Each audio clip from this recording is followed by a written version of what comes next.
Good morning. Happy Friday, everyone. Let's get things rolling. Give us a few.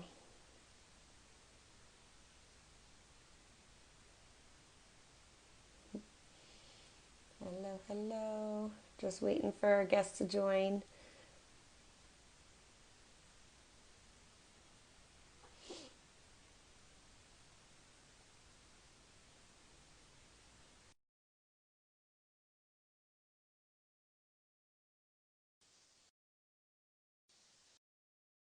Hello, good morning. Just waiting for Dawnmarie. And there she is. Hi, Hello, good morning. how are you? I'm great. How are you? Good. This is weird to see you virtual. I'm so used to in real I life. know. And wearing a hat at work, which is also a little unusual, but the I gray hair like is it. a real thing. So. I like that hack. It's a good one. Yeah. Oh man. So we have a few people logging in. I'm just waving hello to everyone, some familiar faces. So let's just get started. Let's get rolling. Cool. I definitely know about you and how you're connected, but I think a lot of my followers on this side of things may not know you. So could you just share kind of how you got where you are and what you're doing and all that fun stuff? Sure. Okay. So, thank you, by the way, Erin, for having me. We've been trying to do this for a while. You wouldn't know that Erin and I do see each other fairly regularly. For the past 2 years, we've been hosting what we call Ohana outings up here in San Diego County for not just non-speakers, but there's a lot of non-speakers, spellers, typers, but folks with disabilities to get together for social outings. But what I do is I actually teach non-speakers, and I teach them to type or spell to communicate. And I got started because my two boys, I'm a single mom, I have two sons, they're now 18 and almost 20, which is crazy. Don't blink, people, because it happens in like a second. But they got me started because they're both non-speakers, or one is a non-speaker, one's a minimal speaker. And so in 2015, I started teaching Evan, my oldest, to spell. And I say teach him to spell. I don't mean that. He already knew how to spell. I didn't know that, but he already had it in his brain. He had no way to show me that, but I started learning the skills to bring it out through a letterboard. And by 2016, he was fluent, and I had a bunch of friends here whose kids were on a wait list for me to open a school, which was my aspiration, to open a school that really presumed competence and that treated non-speakers with respect and very play-based for the little kids and very social, emotionally connected, just a different paradigm, right? And then what I was seeing out there. But then I suddenly realized, like, gosh, if they can communicate, these kids could go to school with their neurotypical peers and then access the same curriculum. So flash forward to where I am now, and I run Spellers Center San Diego, which is in Oceanside. I have a business partner who runs one in Tampa, Florida, Dana Johnson. And Spellers is part of we had a documentary that just came out, Spellers the movie. You can find that on spellersthemovie.com. So now it's like a whole social movement, revolution for non-speakers, civil rights movement, you name it. Big, big, good stuff happening. I know. I love it. I love just like the snowball effect, right? Of you just start one thing because it's a need or you just feel it in your gut to start it. And then these things just kind of continue to unfurl for you essentially. And I think that says a lot also for our connection too, of me just like starting my business, showing up at your office space like, hey, and now here we are. So it's Yeah. all trusting the bigger process of things. And I think what I'm most grateful for is just the community and the lives and the families that we reach and connect and inspire to think in the way you were just talking about, right? Of Totally. presuming competence and educating and all of the great stuff. So Yep. It's all. thank you for that, for sure. Okay, so you mentioned Evan and Trey, and I love them. I love their energy. I love being around them. I love our Ohana outings together. A fun question that I came up with was, what are two things that they have taught you? It could be funny, it could be mind-blowing, moving, Yeah. just lessons learned from them. Gosh.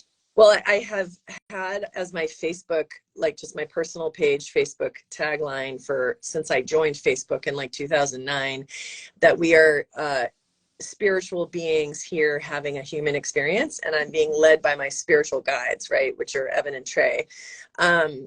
Evan has taught me, so this is the more serious one. Trey will be the more, I think, funny life lesson. Evan has taught me, he's like an external barometer of my internal state of regulation. Like we are so interconnected emotionally and energetically that sometimes I see dysregulation in him and I think I'm doing fine. And I do this little spot check of myself and I'm like, oh, actually, I'm a little wound up about something totally unrelated, or something's on my mind and I'm not fully present, you know? And so I've learned, because his regulation, once it would tip over, you know, especially when he was younger, you know, in the maybe up until a couple of years ago, when his regulation would tip over into dysregulation, everything stopped, right? So like nothing could move forward. So I started to learn a little bit of self-care in the moment, even when like it looked like fireworks were going off and the world was coming to an end. I was like, before I address his needs, I'm going to address my needs, right? And put that oxygen mask on myself. If it just meant deep breaths and grounding my energy and then approaching him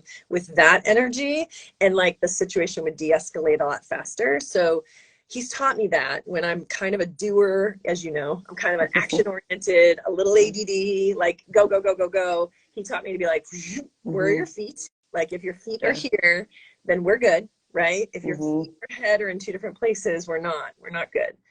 Yeah. As for Trey, he taught me not to take myself too seriously. Like Trey is a comedian. He has a wonderful aide named Edna who is the bee's knees to him, and they make up stories and little jokes. He finds things so funny, the simplest things so funny, and it just reminds me of like that innocent, he's 18, but it reminds me of that innocent joy like an 18-month-old has about discovering a rock, you know? And I'm like, it can be that simple. Life can be that joyful in the little moments, you know? And his belly laugh is still my favorite sound on earth. Oh, I love that. It makes me think a little bit of like just being in tune with your inner child, right? And like finding the joy and the laughter and all those little things.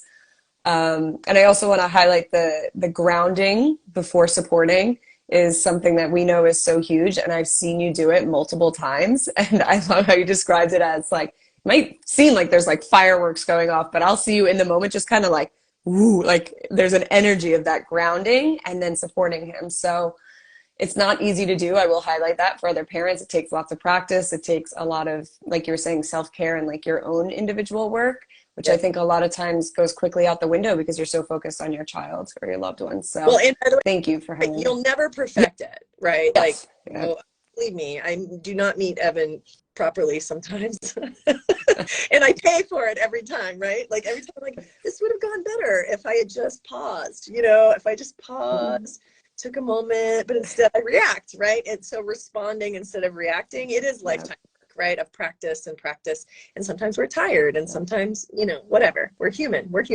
Yes, it's exactly what I was going to say. We're all human and it's okay, right? It's all part of the learning process and just becoming better each time. So totally.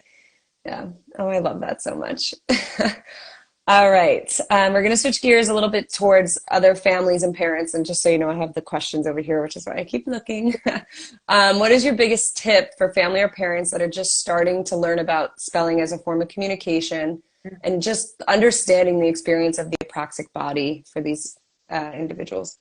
Yeah, it can be really confusing, I think, for parents to know, first of all, whether their child could benefit from spelled communication methods. It's not as big of a question mark when your child's a non-speaker, like has very little, if any, intelligible speech. You're like, well, surely they need some form of augmentative or alternative communication. But sometimes the folks who have minimal speech, like my other son, Trey, or unreliable speech, which is like constant scripting, right? Where they talk a lot, they actually talk a lot, but they still can't have conversations with you or answer questions. Those folks actually benefit from spelled communication too, because what we're doing is we're taking communication out of fine motor, like the articulators, and we're putting it into the gross motor of the shoulder. So by lowering the motor demand on the brain, on the motor strip, it's easier to start moving the arm purposefully, right, intentionally, and spelling out letters. And eventually, once they develop flow and accuracy and fluency, they graduate to a board that has the entire alphabet on it, and now you're on the brink of communication. At first, we're really more like OTs, right? We're teaching co-regulation, we're teaching purposeful motor skills, we're teaching coordinating the looking with the poking. And what I think parents need to know is presuming competence, which means it doesn't mean thinking your children know everything, right? Or that they've been exposed to everything, or that every non-speaker or autistic person is a savant and a genius and whatnot. What it means is you just believe they are capable of learning and that they want to learn, right? And so like that's the starting point. That's all that's required, is just believing that that's possible. And then every day or in every moment showing up with the idea that, maybe I can set aside everything I think I know about him or her so that I'm open to having a new experience in this moment. Like you hear them cry and you think, oh, I know what this means. They want this, right? Or they don't want to do this right now, or this is too hard. Like we make up a lot of assumptions because that's been our job as parents, is to be a detective, right? And read between the lines of all the nonverbal communication and be like, gosh, what is it they're saying? What do they need? And feather their nest so that like they never get dysregulated. And but when you start this method, or a method of spelled communication, you actually have to believe your practitioners who are telling you the outsides of your child don't always match the insides. So even if there is a repertoire of body movements, vocalizations, whatever, that sound like this is hard, I don't want to do it, or I don't understand, or whatever, we want you to set that all aside and just be open to having a new experience in the moment. Because with the right motor coaching and support, you're going to quickly see they can do this, right? You're going to quickly see that your child, who you think doesn't know their letters, doesn't know the alphabet, can't spell, actually can spell. It's just that no one has taught them how to coordinate the looking, the scanning with the poking, right? And how to inhibit any impulsive behaviors which cloud their real intellect, right? Because every method of testing out there that measures cognition or even language requires accurate motor planning.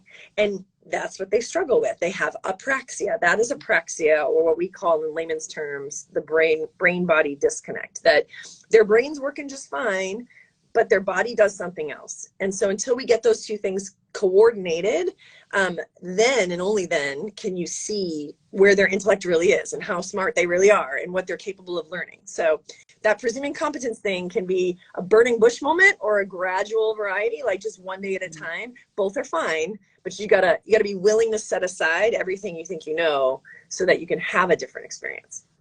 Yeah. I love that you highlight it's really a relearning process, right? A reprogramming of how we're perceiving, because I do feel like things are shifting now that I think earlier on, younger individuals will get access to this and have this from early on. But majority of the spellers that I have learned are, 9, 10 and up, teenage and up, really. So they've gone through schooling all these years of carrying over these IEP goals of 2 + 2, or, we'll point to this, so I think the system kind of sets that into our minds as practitioners too. There's OTs, like all different practitioners that I've worked with that have gone to the same school that I have and like have very similar experiences, but haven't actually been immersed in this world, and they still see it that old way. And there's moments where I'm like, oh my gosh, like I can't believe that you're still thinking that, right? So I do think for a parent, once you see on like your son or daughter on a board, and how even the intentional motor, like moving their bodies in a intentional way. A lot of times I get like, oh, he could scale a fence, no problem. Like he's got that. He could get over a fence. He could climb on top of our fridge. His gross motor is great. And I'm not denying that he or she has that strength and, coordination, but is it purposeful? Was it intentional in their mind, or was it this automatic reaction? On demand. Like a lot of times do it, but motor on demand is different than that's, like you're saying, spontaneous or whatever. I have folks that come in and go, well, my son's already typing on a keyboard to put things into YouTube, right? Because they're trying to why can't we just start on the keyboard? And so, by the way, that's a whole other conversation in and of itself, but Yeah. there's a reason that we go down on the motor demand so we can build the intentionality. The first time your child went to that keyboard and wanted to type in super Y or whatever it was, they didn't just fly out with 10 fingers. They very carefully found those letters with that high motivation. So it's doable. Those skills, like the scaling the fence, you know, whatever skills are great, but there's splinter skills that we got to build this solid foundation, right? So that they can control their bodies and communicate reliably every time they want to. Yeah, yeah, absolutely. And then one other thing I wanted to add to it is I think there's a big piece of regulation that comes into play when we acknowledge this for the individual. You know, when I'm working with someone and I say, I know that your body is not intentionally moving in that way, and I'm here to help you connect that mind to muscle, right? And there's just like this calm that comes over a lot of individuals that's like, okay, like you get what I've been dealing with. Like, and especially with my young clients that I work with, you know, think about being like 5 or 6 and your body's not moving in the way, like it's just reacting in some way and you have no control over it. And then you have someone point at the triangle, it's like, no, I've got bigger fish to fry right now. Like I'm trying to figure out what's happening with my body, like chill out, you know? So triangle. Yeah.